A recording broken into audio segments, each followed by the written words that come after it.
All right, good morning. We'll go ahead and get started. Okay. My name is Bertha Chang, and these are my colleagues, Hillary Davis and Colin Nichols. We're from the NC State University Libraries, and today we'll be sharing findings from two studies that we conducted over the last couple of years. The first of these was a project sponsored by Ithaka S+R, which was completed in October of 2018, while the second was an internal study that was completed this past spring. In both of these studies, we were seeking to learn more about our campus's researchers and their needs, and then looking at ways that we could align our library's resources and support to meet these needs. So we'll start off by briefly describing the motivation for both of these studies, and as well as briefly reviewing our study methodology, but the bulk of our presentation will focus on our findings and the next steps in our libraries.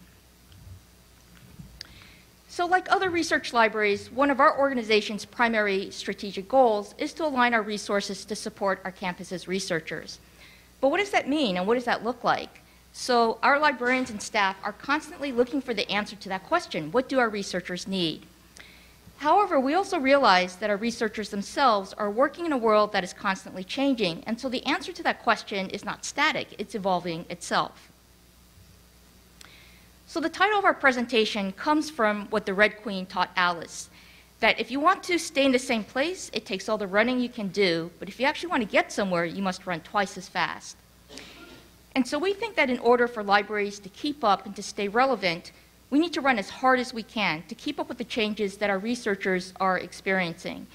And part of that responsibility is to remain in a feedback loop with them so that we understand and we know about their current practices and workflows, their experiences, the challenges that they're facing, as well as the opportunities that are available for them. And then to take that intel, to take that information to evolve our services, our collections, our spaces, technology, and programs accordingly. So a little bit more about our two studies. So initially, these two studies actually originated independently. It was happenstance that they ended up occurring at about the same time, but it was also very fortunate for us in terms of that timing, because the first study really helped to inform the second. So chronologically, the first study was the Ithaka study. You're probably familiar with Ithaka S+R. They are a not-for-profit research and consulting group, and over the past several years, they've conducted a number of investigations looking at the support needs of researchers in a variety of disciplines. And for many of their studies, what they do is that they partner with academic libraries. So librarians will carry out local studies on their own campuses, and then the combined data from these local studies are analyzed by Ithaka, and that's the basis for the capstone or the national reports that they publish. So we are one of 11 academic libraries in the US and Canada to take part in this particular study, which was looking at the changing research practices of civil and environmental engineering scholars. So these studies are important because there are open questions as to what libraries are for, and so the focus for this study was to uncover and understand resources and services needed by the civil and environmental engineering researchers that they need for their work, and to discover actionable findings that organizations such as libraries can use to support these researchers. And so this Ithaka study team consisted of our former colleague Alex Carroll, Colin, and myself. The second study, which we will refer to as the initiative study, was part of Colin's 2-year-long Fellows Initiative project, which was titled Raising the Profile of the NC State University Library's Research Support Strategies and Engagement. And so the focus of this project is the library's support of our campus's researchers, and in particular, finding ways to make them aware of what our libraries offers. So the study was conducted to help inform the development of outreach strategies, and there are two phases. The first phase, which is internal, was where Colin and Hillary interviewed librarians. So getting our librarians' perspectives on the services that we offer and what our researchers need. And then the second phase was speaking with the researchers themselves. And this was trying to find out more about their needs, so both needs that are unmet, as well as needs that they perceived are unmet, but for which our libraries actually has services and support available. So the goal of this study was to help plug the gaps where new service areas are needed, and also to better promote our existing services through new outreach methods. So the approach for both of these studies was to use semi-structured interviews, and the overall process was the same for both. So this slide summarizes our overall workflow, which we've broken down into 4 phases. I won't go into all of the details, but just want to highlight a few of the bullet points. We did receive IRB approval for both of the studies, after which we were able to move into the data collection phase, and that's where we interviewed our participants. Our data was captured using a combination of note-taking and audio recording. And once we completed the interviews, then it was jumping into the analysis of what we heard. So this involved manual coding, so basically using grounded theory to surface and develop themes from our transcripts and our notes. This ended up being an iterative process and was probably the longest phase of the project. And then at the end, we did write a final report for both of these studies based on our findings, and this also included recommendations that the study teams developed. This slide compares the two studies, and again, more similarities than differences. I do want to mention that the interview script we used for the Ithaka study was provided for us by Ithaka, and that was the basis of the 1-hour interviews. The initiative study then used the Ithaka script as the starting point, so using some of the same questions, adapting others as needed, and adding additional questions to get at the particular focus of that study. Probably the biggest difference is that in the Ithaka study, we focused on just one discipline. So again, the civil and environmental engineers, and we only interviewed faculty. In contrast, the initiative study sought to include participants from all colleges around campus, and it also included some student researchers as well. Okay, so we're going to move on into our findings right now, and just want to mention a couple of things. One is that we uncovered quite a bit in both of these studies, and so unfortunately we don't have time to get into all of them. We're just going to present some selected results, and in terms of results from the initiative study, we're focusing on findings from interviews with the researchers. So in both of these studies, we asked our participants about working with others and the challenges that they faced. And so everyone we spoke to was involved in collaborative work. This ranged from working with colleagues in the same department to faculty or other researchers across campus, as well as collaborators outside of NC State. And as they talked about the collaborations, we heard similar themes mentioned over and over again about what makes for successful collaborations. So one key point is working with people whose skill sets are complementary, and also working with those who have compatible research interests. But this is not sufficient. It was also important to set expectations very clearly from the beginning to make sure that everyone's interests were aligned. And a lot of this expectation setting is related to the fact that there are cultural differences across different disciplines. So are we going to go about, how are we going to manage our data? What is the expected workload for everyone? So work those out from the beginning.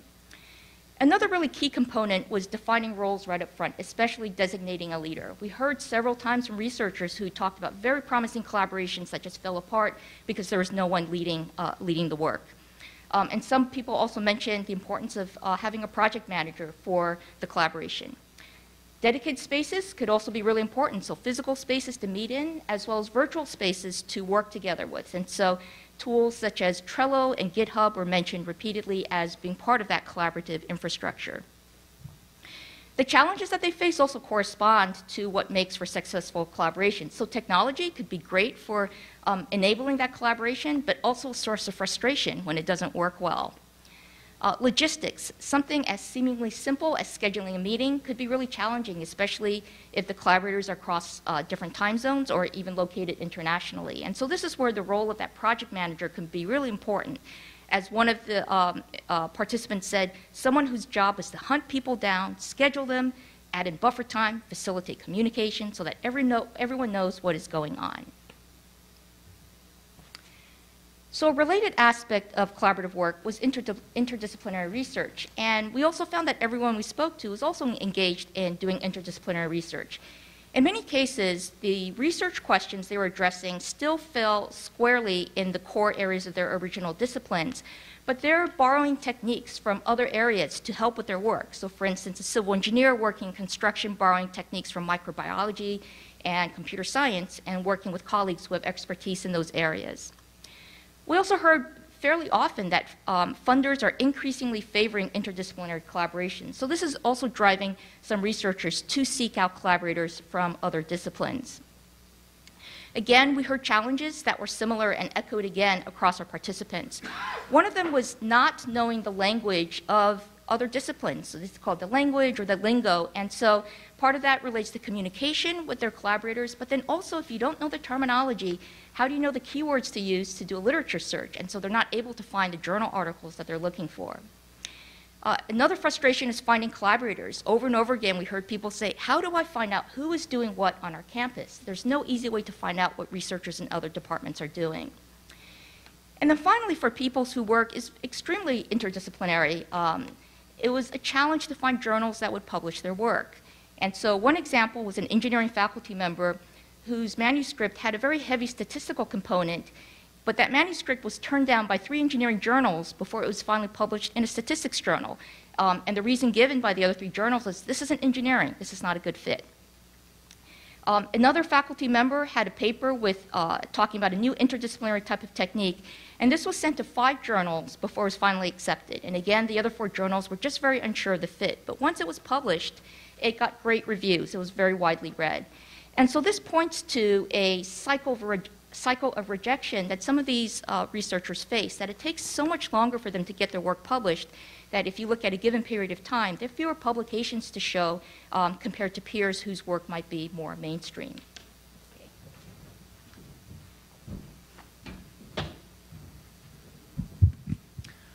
Another one of our finding areas is related to publishing and sharing. We asked each of the researchers we interviewed, how do you share your work? Where do you choose to publish, and how do you determine what that is? And across the board in both studies, we found that fit is the most important factor. It's more important than impact factor and other aspects of prestige.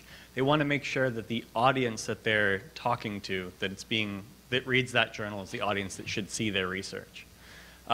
We found that perceptions of open access varied greatly among different disciplines, and even in the same discipline. Some researchers found that open access, or perceived that open access, is where they send their lesser quality work if they can't get into one of their preferred journals. Another interesting thing we found was that there's an increase in non-traditional publishing. And by non-traditional publishing, we mean everything from blog posts to interactive websites, data visualizations, data sharing, all kinds of white papers, gray literature, and things like that. And they were seeing an increase in interest in creating this kind of scholarly communication. Of course, that comes with a number of challenges. A strong challenge there is that the incentive structure prefers traditional publications, journal articles, and monographs as receiving greater credit toward their promotion and tenure processes. The perception of open access limitations is definitely a challenge. People who don't know of a quality open access journal in their discipline, or have the perception that all open access is predatory, that they receive a lot of emails from people trying to publish their work in exchange for open access fees, and that it's kind of a pay-to-play way of publishing instead of a publishing based on merit. And in order to get around some of these challenges, some of the researchers we interviewed are adopting a method we're calling scaffolded publishing, where they're using one core set of research to be the basis for multiple kinds of publishing. They're doing that newer, non-traditional scholarly communication. They're building those visualizations. They're building that data storytelling or interactive timeline. But they're also using that same research to create traditional outputs, a book chapter or a journal article or a monograph. Data and data practices came up in both of these studies as well. And we found that, again, across the board, researchers felt that they didn't have data practices, or they had very informal data practices, and that they could be doing it better. And then immediately would go on to describe their data practices in good detail, where they have a hard drive that gets shared with all of their graduate students, and each of them has to back up all of their data to the Google Drive before they graduate, with their last name followed by the year that they're graduating, and like a summary of these, the findings and things like that. So they aren't thinking of that as data practices. They're not thinking of it as being codified and being safe enough way of keeping their data, but they do have a pretty strong set of practices that they have adopted. Also, as I'm sure is not terribly surprising, data practices vary greatly between disciplines and even between labs in the same discipline, with some labs still using lab notebooks as their primary form of data capture and others using electronic methods. Challenges related to data practices are storage and transfer. Some labs are creating large amounts of data, as much as a terabyte a day, and how do they possibly store all of that locally? How do they analyze that? How do they share that with their international collaborators?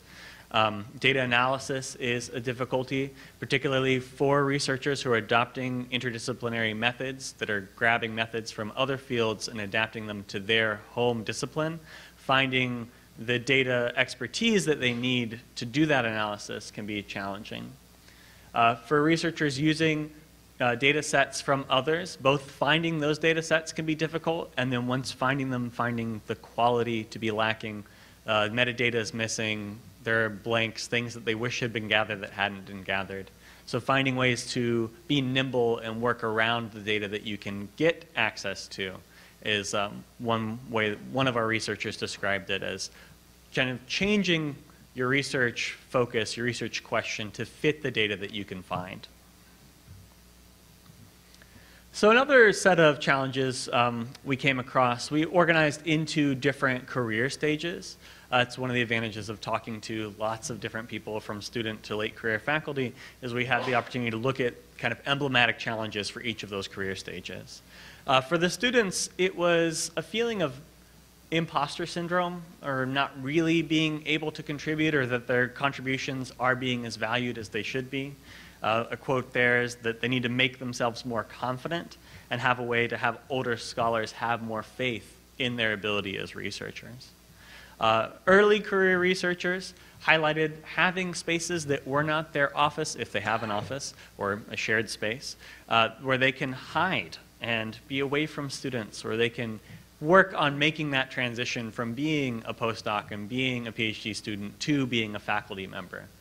And then mid-career, working toward tenure, working on all of these different projects, time, we asked them what's a barrier, what gets in the way, what makes it hard for you to get your work done, and their answer was time, eating, sleeping, doing things with their family. All of those things were in the way of their research and their career.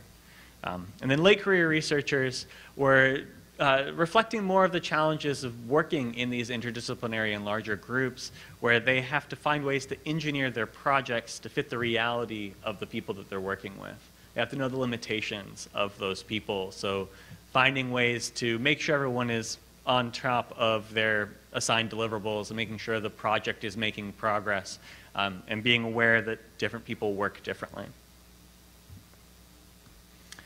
Other overarching challenges. So across disciplines, these are things that came up in answers to multiple questions in different interviews across both of the different studies. Researchers' views of their disciplines was a challenge. In civil and environmental engineering in particular, there was a perception that it's very outdated, that they have pretty much codified their practices in the late 60s and haven't really evolved much since then. They're feeling behind the times. And across discipline, I think mostly people reflected that promotion and tenure practices were behind the times, that there's much more interesting work that can be done but isn't getting credit, so it's difficult to advocate for doing that kind of work. Graduate students was another challenge of finding and retaining graduate students, with a particular emphasis on, in civil and environmental engineering, saying that the starting salary when you graduate is lower than other fields of engineering, so they feel like they're losing candidates that way. And across disciplines, the worry in particular in programs that don't have a PhD school is you get a graduate student for 2 years, it's hard to find the right ones, and you don't retain them for very long, so having that constant turnover is a challenge.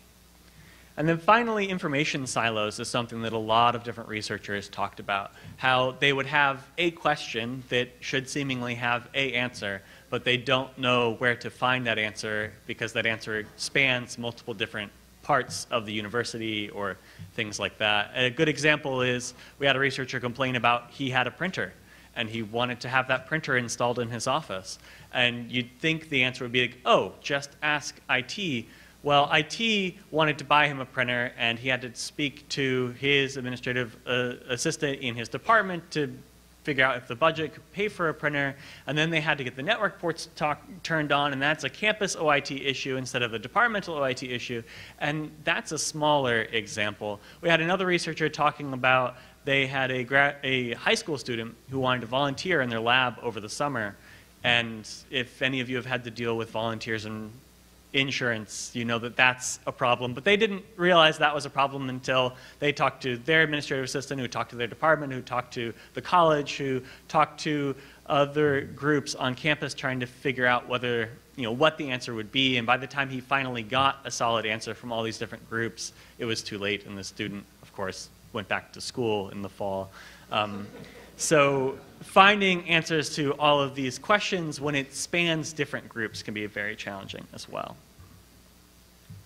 So one of the ways that we're proposing to combat that challenge in particular, and particularly in the library, is something we're calling research tracks. A research track is a need that we heard from these researchers that span a bunch of different silos of library assets inside the library.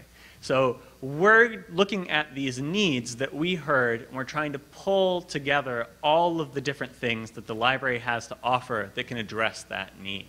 So an example of a research track is the need to produce, distribute, and monitor uptake of non-traditional publications. And you can see we have all these different silos of library assets that can address that. Things in our collections where we have open access collections, as well as collections that can teach you how to create those new kinds of interactive scholarly communications, things like our LinkedIn Learning access for all of campus, where you can learn about GitHub and Trello and other forms of scholarly communication. We have workshops where we have library experts who teach digital scholarship tools and things like scholarly identity management. Programs such as the Open Incubator program, where we have a cohort of people who want to make a concerted effort toward adopting open processes in their research. They come together and they meet in the library. So that's another program we would want to highlight if someone came to us with that need. We have expertise. Of course, we have librarians who have lots of digital scholarship and scholarly communication expertise, so we would want to highlight that we can offer consultations toward those. And spaces where those interdisciplinary collaborations, where people are coming together to work on these things, we have spaces that they can reserve and use inside the library. So what this might look like on our website is something like this, and we aren't web designers, so this is mostly just cobbled together screenshots from different portions of our website plugged into a PowerPoint slide. But you can see we're trying to pull in all of these things into one place where researchers would come across them all at the same time at that point of need. Theoretically, a researcher could come to the library website and search something like non-traditional scholarship or digital scholarship or open access publishing, and this could pop up as a best bet, which they would click through and see all of these resources pulled together onto a page. So they don't have to know, oh, I should look to see if they have a workshop on that. Oh, I should look to see who my librarian would be. Oh, I should look to see if they have any upcoming programs or what kind of collections. All these things are going to be brought together onto the same page for them.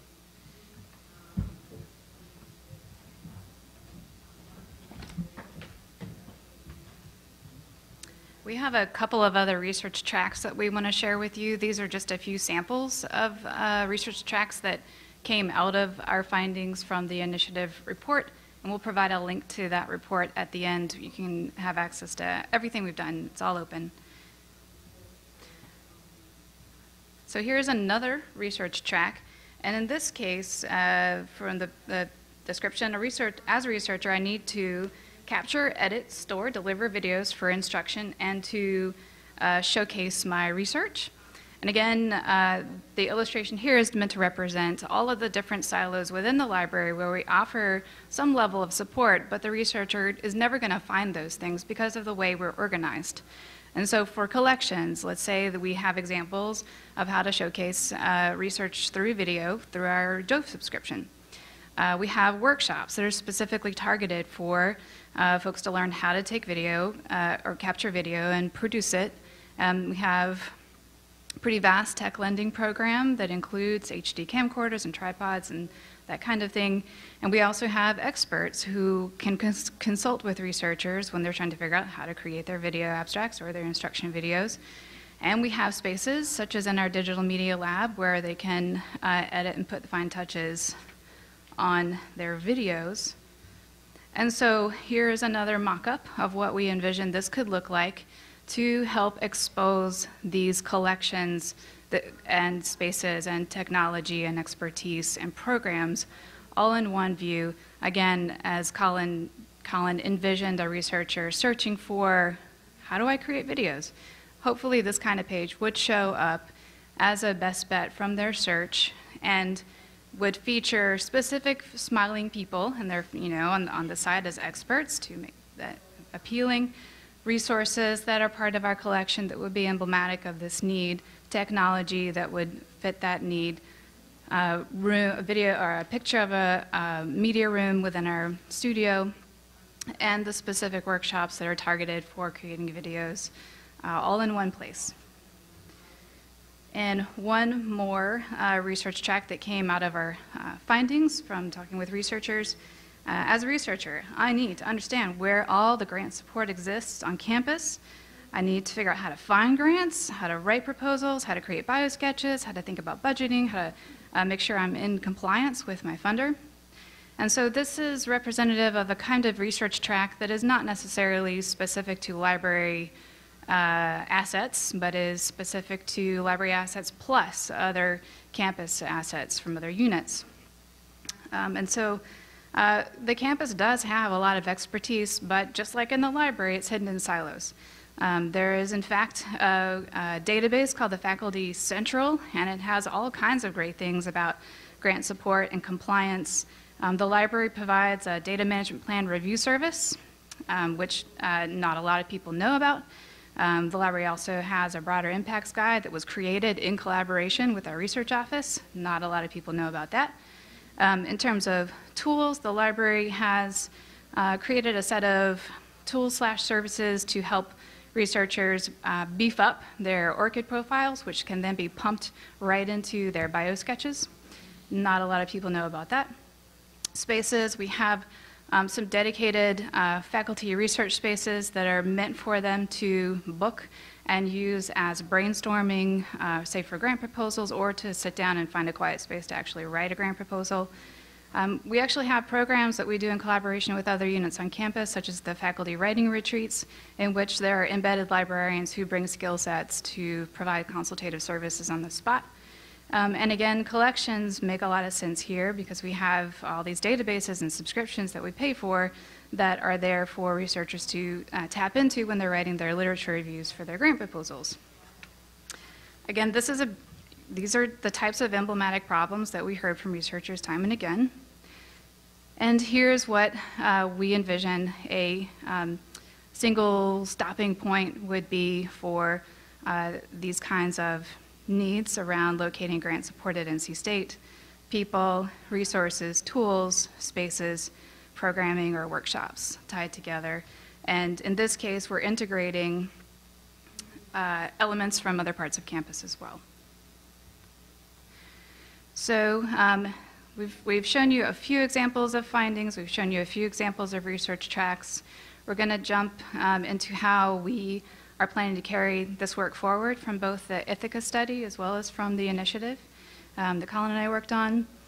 So taking those research tracks concepts, our user experience department in the library is working on leveraging linked data concepts to make our website more aware of the kinds of assets it has and bringing those forward, whereby things like the collection spaces, services, technology, programming, expertise can be brought together in one view and served up to a researcher, a patron, based on a response to a search.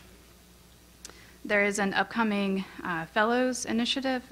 This is a position in the libraries that is dedicated to working on exploring Drupal-based subject taxonomies to enable this kind of integration across library assets. So we're very encouraged that this work will continue. There are a couple of upcoming Ithaka S+R studies that many of you probably already know about that we are also very interested in getting involved with. One is on supporting big data for researchers, and another is on teaching data at the undergraduate level. And we think these kinds of studies are really, really fantastic because they give libraries the opportunity to get more insights into the challenges and opportunities for both our stakeholders, but also for libraries to provide support around big data management or data analysis teaching needs on our campuses. We're also further developing campus partnerships, in particular working with the Civil Construction and Environmental Engineering Department to offer training such as creating a social media presence for early career researchers. This is part of their professional development series for their grad students in that department. And there are many different networking events on campus for researchers that are meant to help them strike up collaborations. We heard through our interviews that some researchers found these really difficult and awkward. Some of them take advantage of them, but others have struggles. And so we're monitoring and attending these kinds of events to try to understand what works well versus what doesn't work well. Hopefully we can enhance those.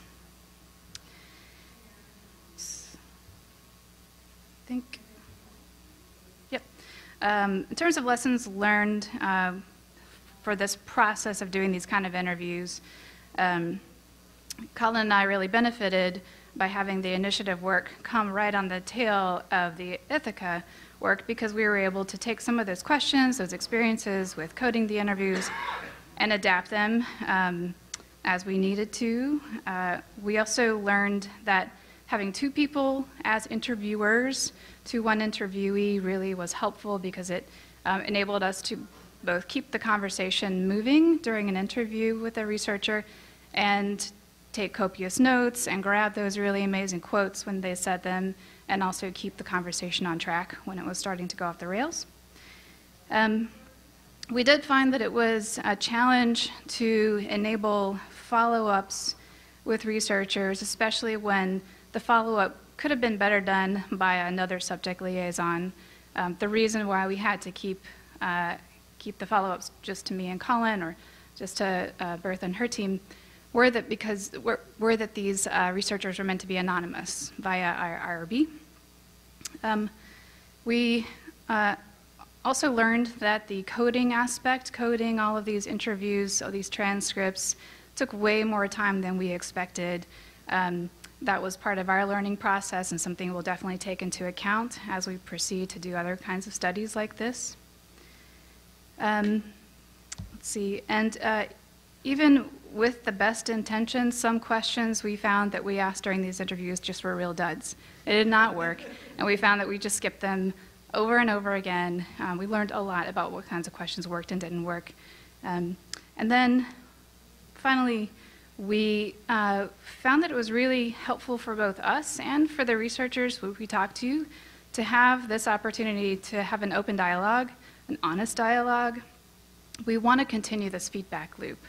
We want to think about it as a form of outreach that we continue to carry out.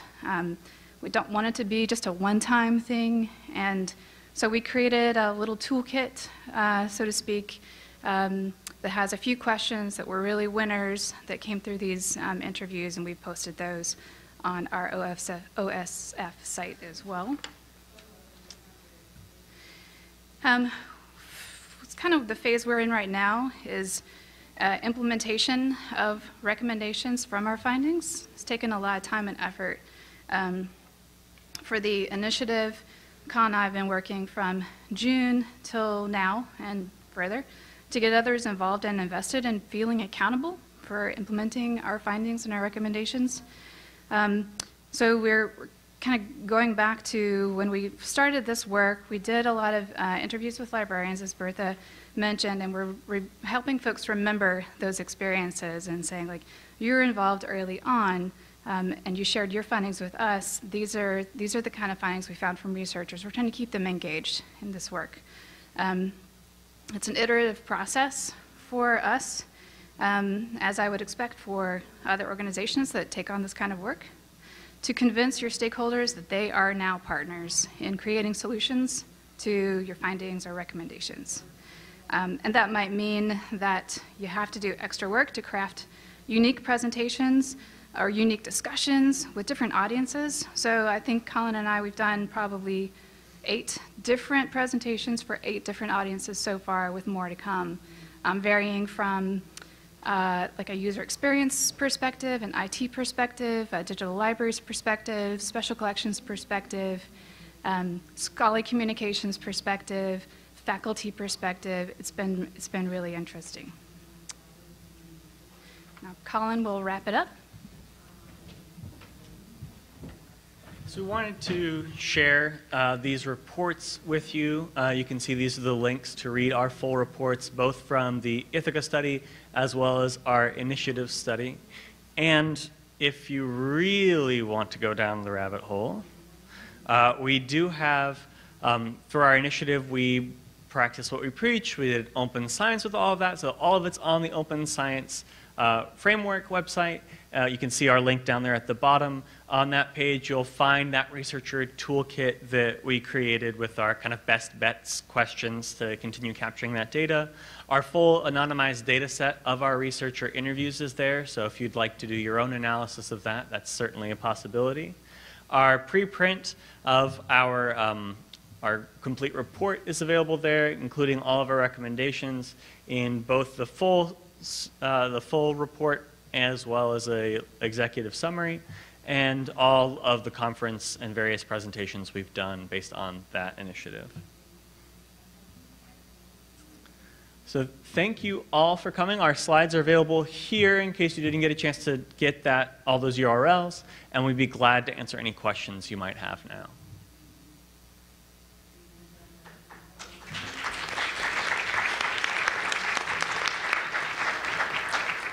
And for the purposes of the recording, if you can come to the microphone to ask those questions, that'd be great.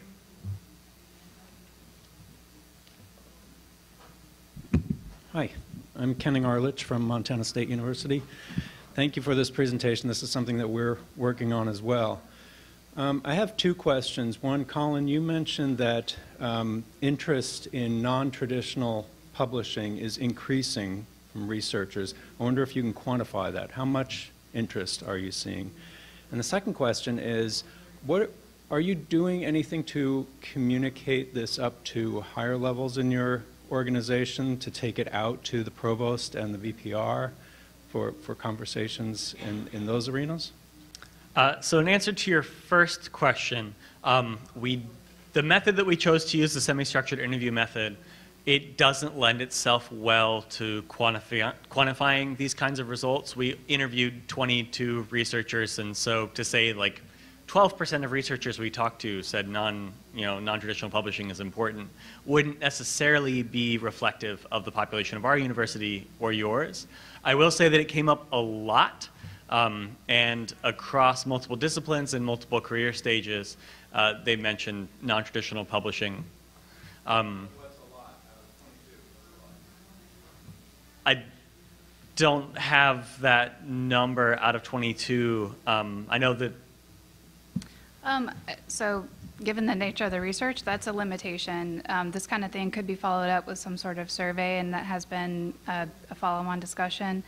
I would say that what was interesting to us is we heard this interest from folks in computer science to like genetics research and also humanities. And that was what was more interesting to us. We were seeing it across the disciplines.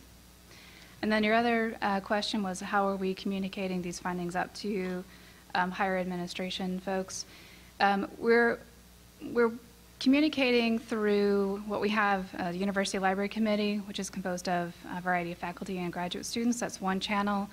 Our library director, Greg Raschke, has had a recent conversation with provost level folks at the 4 schools in our region, and there's interest in having a big scholarly communication like forum to talk about these kinds of issues.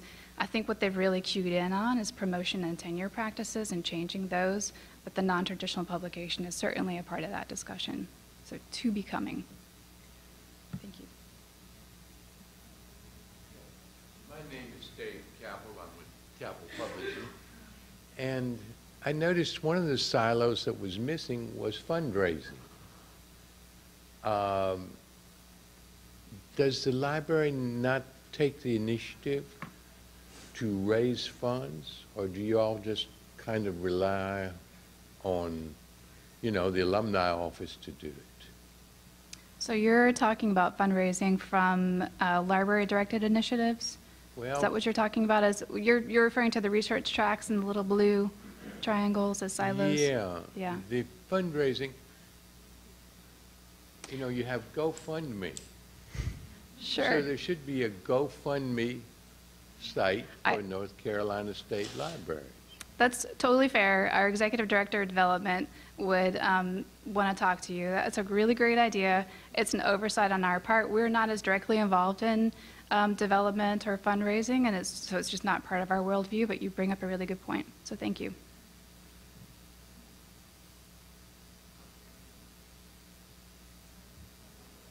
Hi. So you were talking about running twice as fast and to keep up with running twice as fast. This would be an enormous amount of work to keep doing these semi-structured interviews, to keep up to date with what all of these researchers' needs are.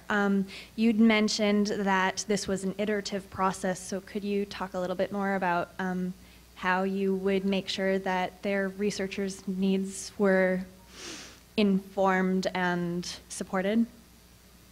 Absolutely. I think one of the main ways that we're trying to tackle that challenge of the time commitment is by making a little less formal a method and relying on that researcher toolkit that we created.